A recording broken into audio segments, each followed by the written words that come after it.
చాలాసార్లు అనుకోవచ్చు, వారి తలరాతి ఇంతే, వారి జీవితం ఇంతే, వారి బ్రతుకు ఇంతే, వారు ఈ శ్రమలు అనుభవించాలి, వారి ఈ కష్టాలు అనుభవించాలి, వారు ఇలాగ ఉండాల్సిందే అనుకోవచ్చు.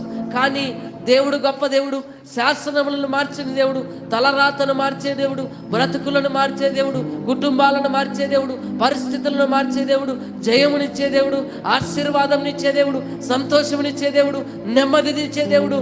ఆయన తన ప్రజలకు పక్షముగా ఉండే దేవుడుగా ఈ రాత్రి ఉంటా ఉన్నాడు. హల్లెలూయా.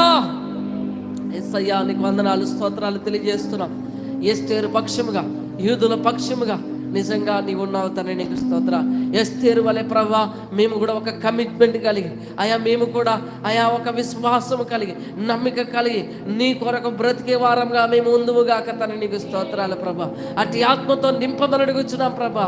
యేసయ్యా నీకు స్తోత్రాలు తెలియజేస్తున్నాం. ఇక్కడ ఉన్నటువంటి ప్రతి ఒక్కరిని జ్ఞాపకం చేసుకోండి.